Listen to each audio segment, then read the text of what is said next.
The mechanic told you it's 10 level and you don't believe them. I'm not an expert. Follow all TMs. My word is not law. Listen to your maintenance team. My views do not reflect those of the U.S. military. The Army does have a specific way to PMCS. If you would like to do that, you can reference this TM down here at the bottom. Bare bones PMCS that you need to be doing before you pull out every single time. Before you begin a PMCS, the first thing you're going to do is a walkabout. You're going to make sure your truck is chocked. You're going to make sure you have your drip pan. That's your initial BII that you want in the front of the truck. You're going to do a walkabout. You're going to look for any leaks. You're going to look for anything dripping. You're going to look for anything that might be a hazard to you when you start looking over the truck. Make sure that your hood stand is in the notch. Easy way to start. Check your oil. Pull out the dipstick. Take a look what it looks like. Is it at the full line? Okay, cool. There might be oil on it. Don't use your shirt. Use your fingers. Wipe it on the tire. Get an actual rag. Do it the right way. Wipe it off, put it back in the engine, pull it back out, and take a look. This oil is a little bit milky, so it definitely is going to be needing a change sometime soon. That's why it's in the shop. On your dipstick, there's a fill line. You want to make sure that your oil is at that fill line. If you are down on oil, that doesn't mean go get a mechanic. A 10-level task is to refill fluids. If you need to make sure you have the right oil, because remember, different trucks, different transmissions, different engines, take different weight oils, take different fluids. If you need to talk to your maintainer, go find your maintainer and confirm with them. But it is your job to fill it. Don't put that it's low on oil on a 5988. It is your job as an operator to make sure all the fluids are there before, during, and after your trip. If you need to fill oil, this is your engine fill oil. It should say the type of oil on the cap. Some of them do, some of them don't. Some of them it's worn away. All you know is this is your fill point for your oil. Do not confuse it with anything else. You don't want to mix anything into your oil. While you're in the engine compartment, inspect. Look for frayed wires. Look for anything that's disconnected. Look for anything that's out of sorts. Check your belts. You should have a good amount of tension on it. They shouldn't be too frayed on the sides. Depending on the Humvee, it's going to depend on the belt that's on there. Some Humvees have tri-belts like this. Some have a main serpentine belt similar to your car. So you just need to double check on what you're looking at and make sure that your stuff is in good shape before you leave the motor pool. Different models of Humvees are going to have a unit here. That's for your power steering as well as your brake fluid. Depending on the model, you're going to have a sight glass here with this unit. This unit is the reservoir for your power steering as well as your power brakes. There needs to be fluid in here. It should be red ATF.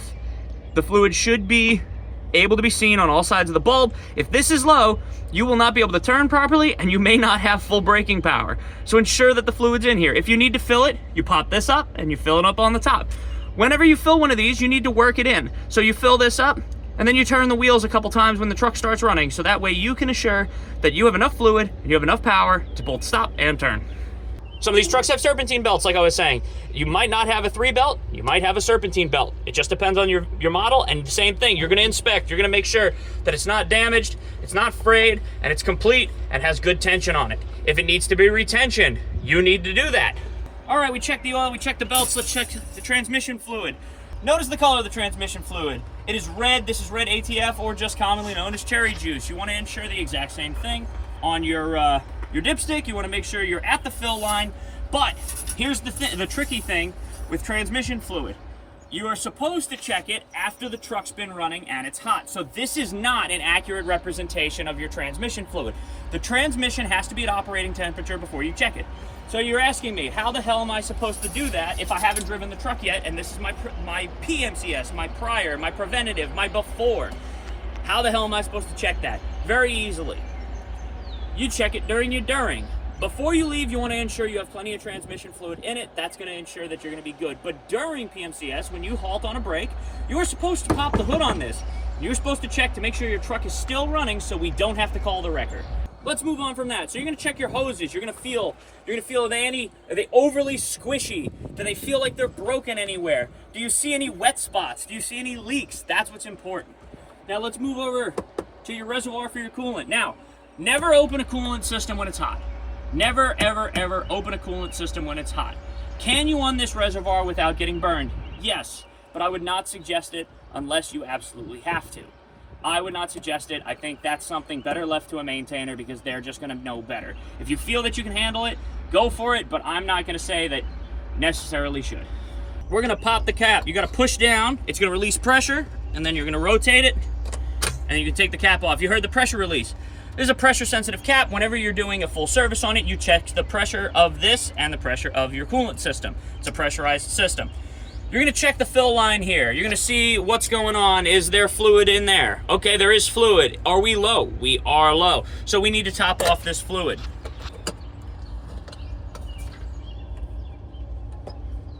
Changing your air filter is also considered a 10-level task. Now, you're not gonna do that in a PMCS, but if your mechanic gives you an air filter and says, go out to your truck and change it, this is considered a 10-level task. Just because it involves tools doesn't mean you can't do it. Really easy thing to check is to ensure that you have windshield wiper fluid, and we're going to go to make sure that the windshield wipers work in a minute, but you're going to ensure that you have windshield wiper fluid in it. If you're in a pinch, you can pour water in here, you can pour a little Dawn dish soap, but preferably go and grab the small bottles. Now mind you, the small bottles in your motor pool that are for your windshield wiper fluid need to be diluted. It should be 1 part bottle, 2 parts water. Depending on where you are in the world and the climate conditions, you may have to adjust that. It really just depends. If you have any questions, consult the 10 manual for this truck. Now that we're done in the engine compartment, we're gonna lower the hood. You should always do this in a team, but if you're doing it by yourself, make sure you are bracing it properly and you're not dropping the hood on yourself. Put your hood latches on right away, so that way you don't forget them. And then put your grill back on. When checking tire pressure, it's really easy on military trucks to figure out what the tire pressure is supposed to be. TP, 36. 36 pounds per square inch. PSI, that's gonna be on your gauge. You wanna see a good old tree 6. If you don't know, to add or detract from pressure in your tires, you're gonna take the cap off, you're gonna put your fill right here, you're gonna blow on it with the gauge, and that's gonna tell you exactly what your PSI is supposed to be. If you are overpressured, you're gonna need to go ask your mechanic for a tire tool. You're gonna have to pull the plug out and you're gonna have to let tire pressure out. Remember, when a tire is going down the road, it is creating heat and it's heating up. So if your tire pressure starts out at 40 instead of 36, for example, and it really starts to heat up, you could potentially have a catastrophic failure and a blowout. Obviously with 40 pounds, that's probably not gonna happen, but the thing is, if you go way over it, say you put 100 PSI in this thing, first of all, the tire's already gonna be hard as a rock. As that heats up, all it's gonna take is either a small puncture, excessive heat, something in the road, and now this tire is gonna explode. With a split rim, there's a good chance the tire is gonna stay intact to some degree, but nonetheless, moving tires down the highway, flying through windshields can be deadly. So this is an important thing for your safety and the safety of those driving around you. If you come to the rear, you notice it's a different PSI. That is the case on most military vehicles. They're gonna be different PSIs for different parts of the truck. The reason it's a higher PSI in the back, because usually this is the cargo area. There's gonna be more weight, and depending on the truck, this is obviously a 1097, a converted 998, they are more of a lightweight, more duty truck, versus the more armored vehicles. Those are gonna have higher tire pressure and completely different pressures. It really just depends. You have to ensure that you're doing the right thing for the right tire, but always, when in doubt, check. And if it's not here, consult your 10 manual. Okay. You want to get underneath and you want to check for fluids on your pumpkins. There's 2, one in the rear, one in the front. They're in between the 2 sets of tires. Now, you're not going to go from here. This is the drain on the pumpkin. You do not want to do it. Pumpkin or differential, if you want to get technical. You're going to go and you're going to grab the right Allen head and preferably a socket. I'm going to even take the phone and show you. And you're going to put it right here. You do not want to round out this hole. You round out this hole, your maintainer is going to hate you. You throw the tool in there, you are going to loosen it, righty, lefty-loosey, righty-tighty. You're going to lefty-loosey this thing, and you're going to take this thing out, and you should have a very small amount of fluid start to dribble out. If the fluid dribbles out right away, put the plug back in, you're good. That means your pumpkin has differential fluid in it. You do not want to drain it from here, because if you're going to get fluid come out of here, and if you take this out and no fluid comes out, that thing's deadlined. Don't even touch it. Don't even bother. If you take this off and no fluid comes out, you are low on fluid on your differential. Now, that can cause a lot of problems. You can lock up these axles. You can blow out the differential. You're really going to mess up this truck if it doesn't have fluid in it. You want to ensure that there's fluid in this before you pull out. If you are unsure what kind of fluid goes in your differential, check your 10 manual or go ask your maintainer. Fill it up. Just a little bit needs to be dribbling out. Put the plug back in.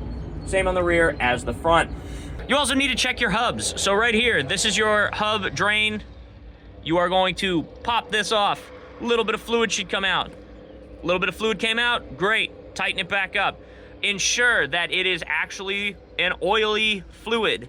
Sometimes these get water in them, and if you get water in it, this hub will lock up, this tire will no longer spin, and you're gonna have to get towed to a maintenance yard by the wrecker, and we don't wanna do that. One of those hub checks in every single tire. You wanna make sure that you have fluid in it before you pull out. And I know some people, if you've watched this far in the video, you're like, I've never checked that before. Right, I know, that's why I'm telling you.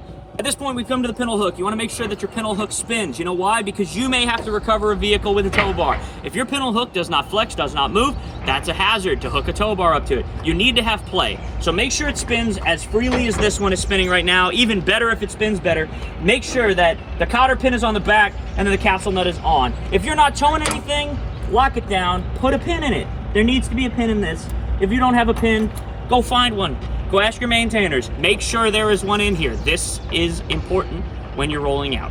Come to your tailgate. Make sure your tailgate is closed and locked. And by locked, I mean make sure the hooks are in there. Check the chain. Make sure the chain's not rusted. Whatever you put in the back, you don't want falling out. You don't want the guy that's sleeping in the back seat while you're driving gets caught by a breeze, blown out through the back, and now he's skidding along the back of the highway. We don't want to lose anybody. Finally, on the outside of the vehicle, make sure you have a fuel cap. That's always important. If it has a chain on it, even better. I know that's not always the case, but if it's got a chain on it, check it. If you can see fuel, that's great. You know you have fuel in it because Humvees are notorious for their fuel gauges not properly working. Before you leave anywhere, you should have a fuel spout and a jerry can with you. If you're a high-speed unit, you should be able to refuel on the move. But before you pull out of a motor pool, within the first mile, you should either be going to a fuel point to fill up, or you should be full when you leave. Any movement that's gonna go over a long distance or take a lot of time, leaving with a full fuel tank is gonna make a big difference. Always leave with a full fuel tank. Now that we've come to the inside of the vehicle, we haven't started anything, we haven't tested anything, we are going to start the truck.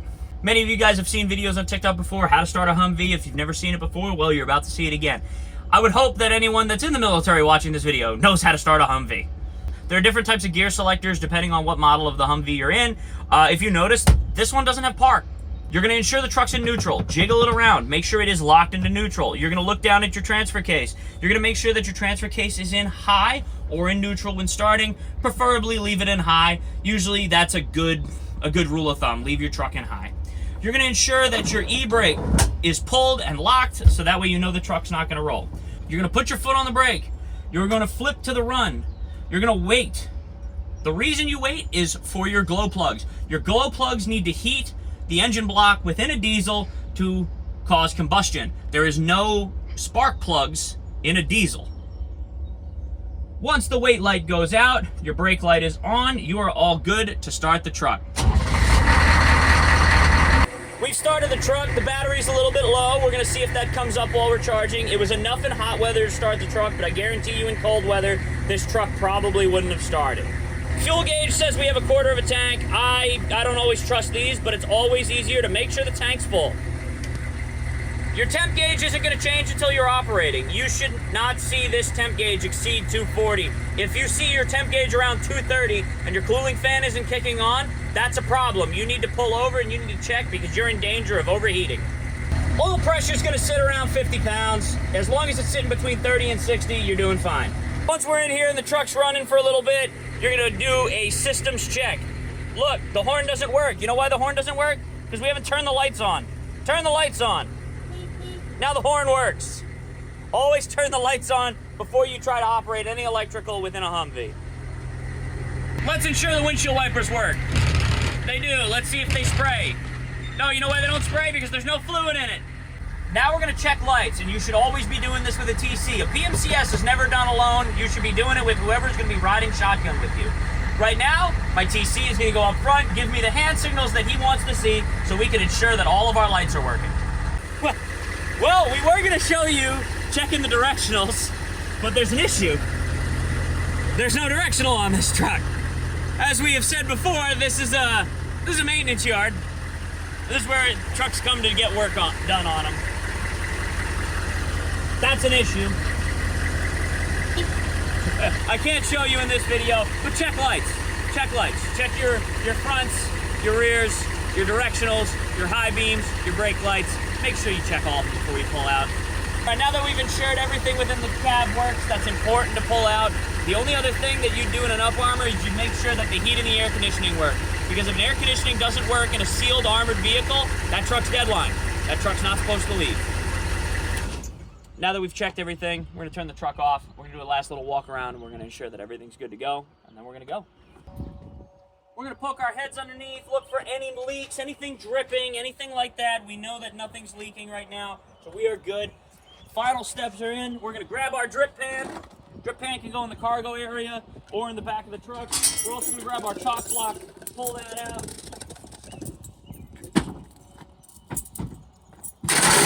Never leave without a chalk block or a drip pan. You have to ensure that all BII is with your truck. You always make sure you have a fire extinguisher in your vehicle. Some vehicles have more than one. And then depending on your vehicle's BII, you're gonna make sure you have it before you leave. You are responsible for that BII when you sign for that truck. Hopefully this video has been interesting to anyone that's just kind of starting to learn this kind of information. It's really important for you guys to help out your maintainers. A lot of times they're really angry and they're really grumpy because they're tired of doing simple things over and over again. If you guys can do a simple PMCS before, during, and after to tell us what faults are there, put that information on a 5988. It really does help us, so that way we're not over here scooping you up on the side of the road. I've had infantrymen tell me they don't know what a tow bar is and they've never checked the oil in their vehicle. And you wonder why maintainers get mad. It's very simple things that you guys can do to help us out that can just make us a better force overall. This video has not been a be-all end-all on what you should do for 10-level tests or a PMCS, because if it was a 100% proper PMCS, I would have went by the manual with you. I would have went step by step. But let's be real. These are the simple things that you can do, that you can check, that's really easy to remember in your head, and you can use this video as a guide. This is not the be-all end-all. I really hope this has been informative for you guys, and at the very least interesting. Please put comments, questions, concerns. I want to hear about it in the comments. If you guys want to see more videos like this, I would love to. I would absolutely love to do stuff like this. So if you guys are able to, and you guys want to, let me know what you think. I'll talk to you guys later.